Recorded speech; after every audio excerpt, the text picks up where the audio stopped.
Olá, boa tarde, tudo bom? Meu nome é Aldrey. Eu queria deixar um versículo, na verdade, deixar uma mensagem para vocês sobre a importância da oração na vida cristã. Às vezes a gente pensa que já está fazendo o suficiente, a gente já pensa que está orando bastante, e eu queria ler uma palavra que se encontra em Mateus, no versículo 6, no capítulo 6, aliás, versículo 5. Onde Jesus ele fala da importância da oração e como os discípulos deviam orar. Em Mateus 6,5: E quando orardes, não sereis como os hipócritas, porque gostam de orar em pé nas sinagogas e nos cantos das praças, para serem vistos dos homens, e em verdade vos digo que eles já receberam a recompensa. Tu, porém, quando orares, entra no teu quarto e fecha a tua porta. Orarás a teu pai que está em secreto, e teu pai que vem em secreto te recompensará.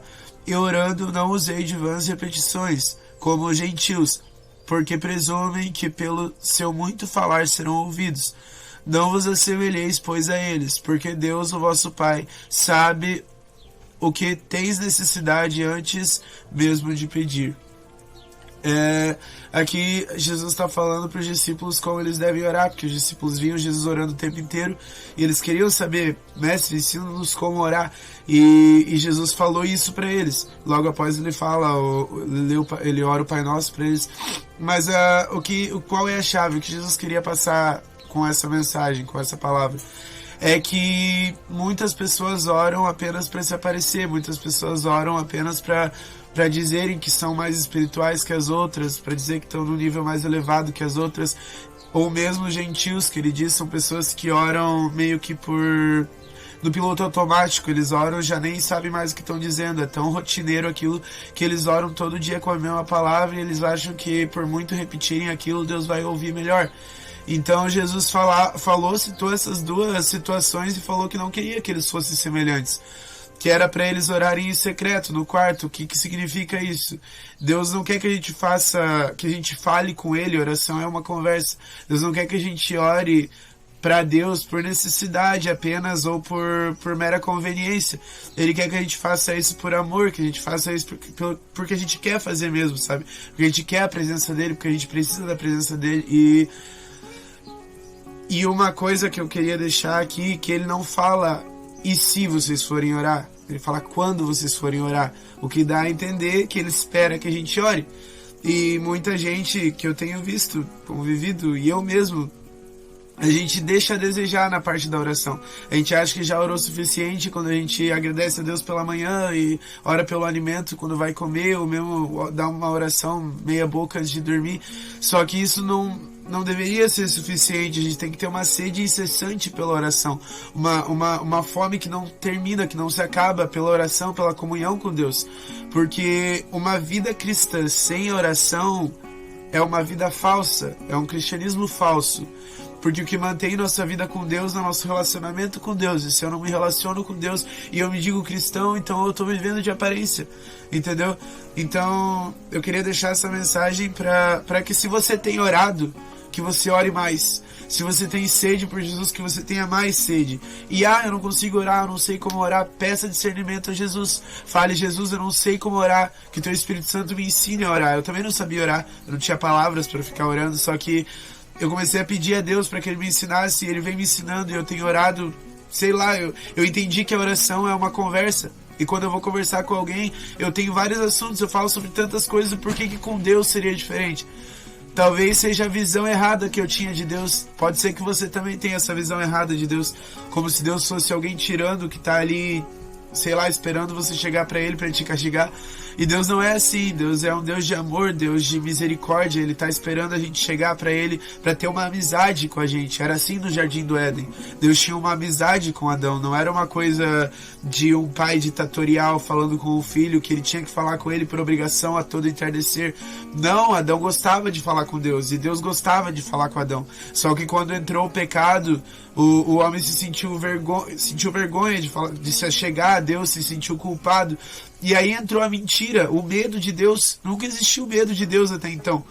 Então, a Bíblia diz que Deus não rejeita um coração sincero. e resiste ao soberbo, resiste ao arrogante. O que dá a entender que quando eu chego para orar com palavras vãs, palavras superficiais, sem dizer aquilo que está realmente no meu coração, Deus não vai se agradar disso. Então, quando a gente for orar, que a gente seja sincero. A chave de tudo é a sinceridade e a sede por orar. Que você tenha em mente que nunca está suficiente. Tipo assim, eu tô orando um tempão, mas, sei lá, não é suficiente. Entendeu? Não é suficiente. A gente tem que ter sede de orar o tempo inteiro. A Bíblia diz pra gente orar incessantemente. Então, eu queria deixar mais um versículo que está em Mateus também, no capítulo 7, versículo 13, onde Jesus fala sobre a porta estreita e a porta larga. Entrai pela porta estreita, larga é a porta e espaçoso o caminho que conduz para a perdição, e são muitos os que entram por ela.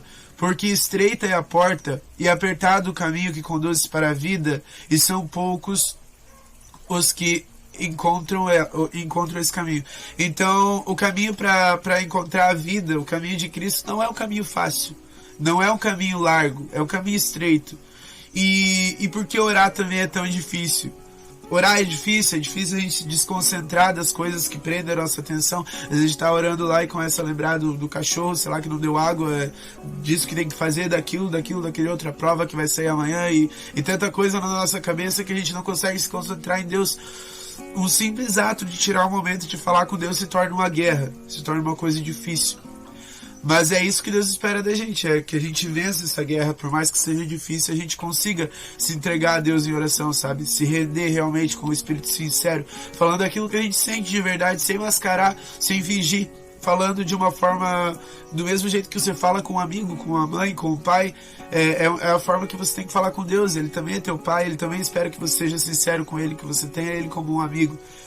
E é essa palavra que eu queria deixar. A porta é estreita, a porta continua sendo estreita, é de graça a salvação, mas o reino dos céus é tomado à força. Se você quer viver aquilo que Deus tem pra você, aquilo que Deus te prometeu, infelizmente você vai ter que fazer um esforço. Deus espera que a gente também tenha uma atitude. É de graça a salvação, o resto a gente toma à força. Essa palavra que eu queria deixar. Que a gente ore com fervor, que a gente tenha sede de orar, e a gente ore o tempo todo sem cessar, que a gente nunca se canse de orar, amém? E que se tiver alguém assistindo esse vídeo que não entregou ainda a sua vida a Jesus, que você venha entregar a vida a Jesus, porque Jesus é vivo, Jesus morreu por você, Jesus morreu por mim, por essa humanidade, Ele nos ama e Ele perdoa você, seja lá o que você cometeu, seja lá o que você fez. Ele só espera que você entregue o coração a Ele de verdade e reconheça que Ele é teu único e suficiente Salvador. Que depois desse vídeo você possa fechar teu celular e ir pro teu quarto, pegar tua Bíblia e orar. E só sai de lá quando você sentir que realmente alcançou e tocou o coração de Deus. Amém? Uma boa tarde para vocês. Com Deus.